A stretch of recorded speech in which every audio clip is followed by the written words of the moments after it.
आज हम आपको पढ़ाने जा रहे हैं। आपका जो लेसन है वह है जीवों में जनन। जीवों में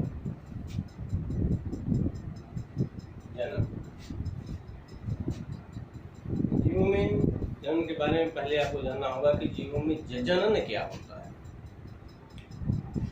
तो जनन को अगर परिभाषित किया जाए तो जनन का मतलब होता है कि जीव अपने ही समान जो संतति उत्पन्न करती है वो जनन कहलाता है। और प्रत्येक जीव अपने जीवन काल में ये प्रक्रिया करती है। तो जीवन काल क्या होता है?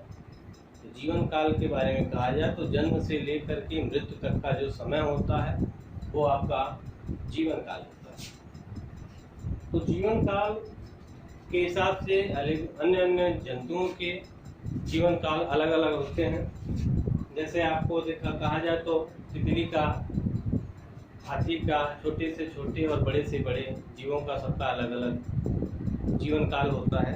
इस जीवन काल में सारे जीव जनन करते हैं और जनन का मतलब हमने आपको बता ही दिया है कि अपने ही समान संतति का उत्पन्न करना ही जनन होता है। जनन की विधियों में देखा जाए तो जो जनन की विधियां हैं, जनन की विधियां दो प्रकार की हैं। पहला होता है अलैंगिक जनन, यानी जनन को देखा जाए तो दो प्रकार से है। पहला है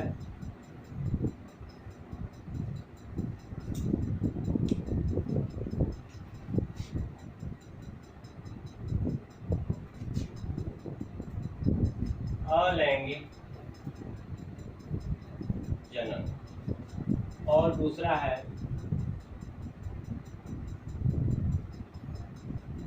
लैंगिक जनन। अलैंगिक जनन और लैंगिक जनन। अलैंगिक जनन को देखा जाए तो जो अलैंगिक जनन होता है इसे हम एकल जीव जनन भी कहते हैं।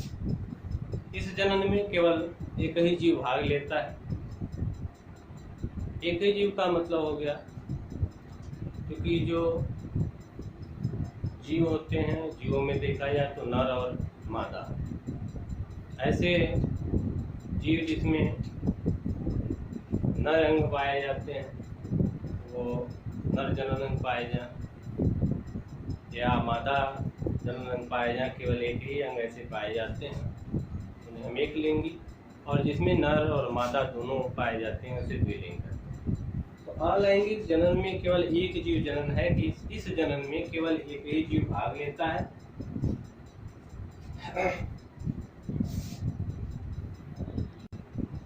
और इससे उत्पन्न जो जीव होते हैं वो हूबहू अपने मातृ कोशिकाओं की तरह होते हैं, मातृ पौधे की तरह होते हैं, एकदम सेम टू सेम होता है।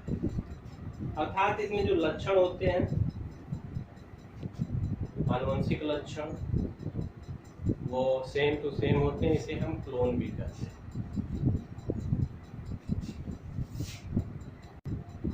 एकल जीव जनन जो होता है जिसे हम अलैंगिक जनन करते हैं, ये 6 प्रकार का होता है। इसे डिफाइन किया जाए भागों में, अलग अलग भागों में किया जाए तो ये 6 भाग में होते हैं। एक,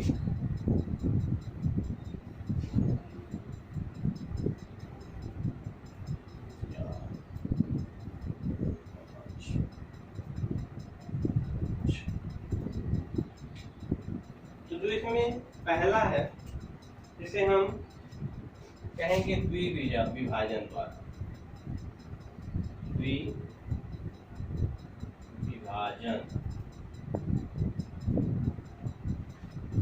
द्विविभाजन का मतलब क्या होता है कि जब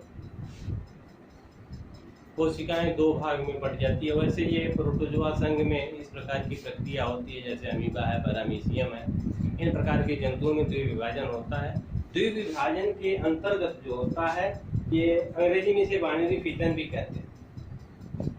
इसमें जो प्रोटोजोआ संघ के जंतु है इसमें सूत्री विभाजन होता है। और सूत्री विभाजन में होता क्या है कि ये कोशिकाएं दो भागों में विभक्त हो जाती हैं और दो जीव तैयार हो जाता है। जैसा कि हमने आपको बता दिया द्विविभाजन बाइनरी फिजन, जिसमें कोशिकाएं दो भाग में बांटती है। जैसे ये मदर सेल्स है, मदर सेल्स में ये क्रोमोसोम्स हैं, इन्हीं का विभाजन होता है। इनके विभाजन में देखा जाए तो होता क्या है कि इनके जो आप इसके पहले सेल डिवीजन पढ़े होंगे, कोशिका विभाजन पढ़े हैं। कोशिका विभाजन में दो प्रकार के विभाजन होता है, कैरियोकाइनेसिस और साइटोकाइनेसिस। कोशिका द्रव्य विभाजन और केंद्रक का विभाजन होता है। इसमें केंद्रक में होता है क्या है कि ये चीज इन कोशिकाओं में दो भाग में ये बट जाते हैं। बटने का मतलब इसमें इस प्रकार से खिंचाव होता है और फिर अगली स्थिति में आता है कि ये ऐसे और इस प्रकार से ये यहाँ हिस्सों में और यहाँ हिस्सों में दो भाग में बट जाते हैं। और बटने के बाद फिर जो ये होता है दो प्रकार की कोशिकाओं में इस प्रकार से बट जाता है और बाद में ये दो कोशिकाएं बन जाती है। इस प्रकार का जो विभाजन होता है वो द्विविभाजन कहता है। इसमें एक कोशिका से दो कोशिकाएं होती हैं, इसे हम बाइनरी फिजन कहते हैं। इसीलिए कोशिकाओं को कहा जाता है कि अमर होते हैं। अमर होने का मतलब यही होता है कि यही कोशिका जो होती है वही कोशिका दो भागों में बढ़ती है और दोनों फिर नया जीवन प्राप्त करती हैं। तो इसलिए इसे कहते हैं कि ये जो कोशिकाएं होती हैं अमर होती हैं, केवल रूप में परिवर्तन हो जाता है। फिर दूसरा जो नंबर है आपका वो बीजाणु जनन है। हाँ, तो इसमें दूसरा है बीजाणु जनन।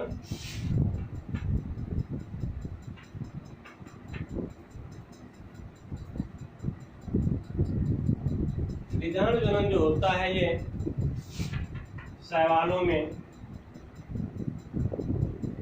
शैवाल और कवक में पाए जाते हैं। इसमें एक कोशिका की बनी हुई पतली भित्ति होती है और ये पतली भित्ति जो बीजाणु जो होते हैं निकलते हैं और निकलने के बाद फिर नए जीव का, इसमें नए पौधे का, नए जीव का निर्माण होता है। उसके बाद तीसरा नंबर आता है मुकुलन। तीसरा नंबर आता है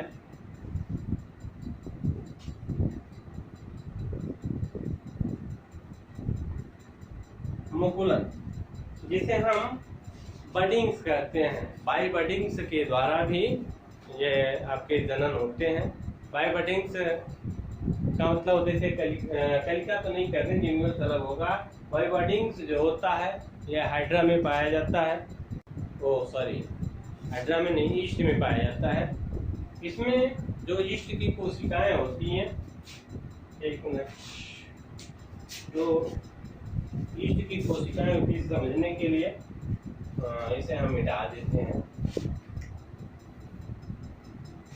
मुकुलन्स में, बडिंग्स में जो होता है ये इस प्रकार की ये कोशिका हो गई और इन कोशिकाओं में ये रंग हो गए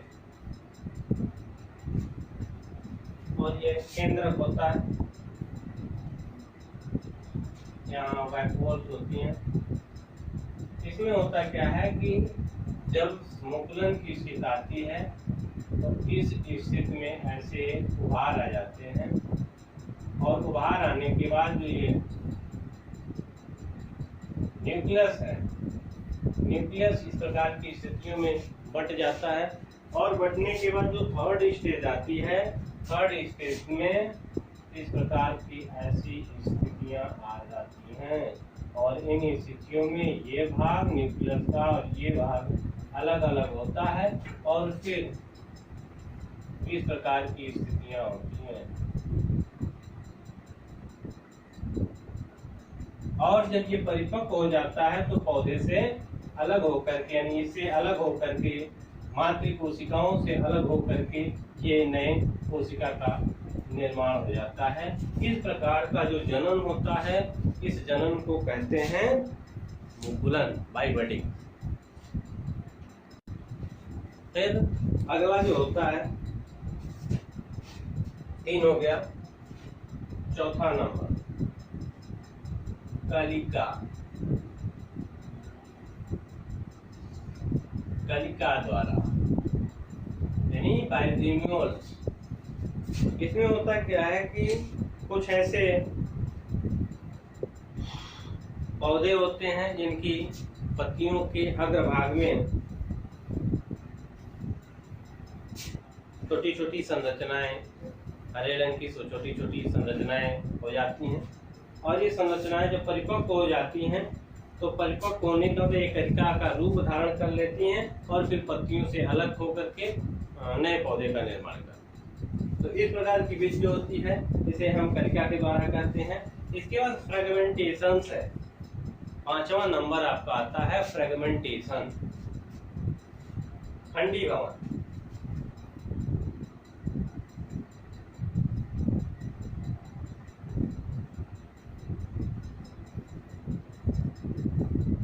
खंडीभवन को हम फ्रेगमेंटेशन कहते हैं। इसमें जो होता है, इसमें बहुकोशिकीय जो जीव होते हैं इनका शरीर जो होता है कई खंडों में विभक्त हो जाता है, और जितने खंडों में विभक्त होता है ये नई कोशिका का या नए जीव का रूप धारण कर लेता है। तो इस प्रकार का जो जनन कहलाता है खंडीभवन कहलाता है, फ्रेगमेंटेशन कहलाता है। उसके बाद 6वां नंबर है पुनरुद्भवन।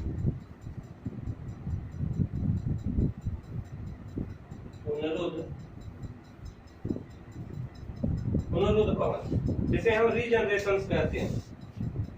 रीजनरेशन में लगभग खंडीभवन और रीजनरेशन के लगभग उदाहरण सेम टू सेम ही है, लेकिन जो आपका पुनरुद्भवन है, पुनरुद्भवन में होता क्या है कि किसी भी जीव को कई खंडों में विभक्त कर दिया जाए, छोटे छोटे भागों में तोड़ दिया जाए, और जितने भी खंडों में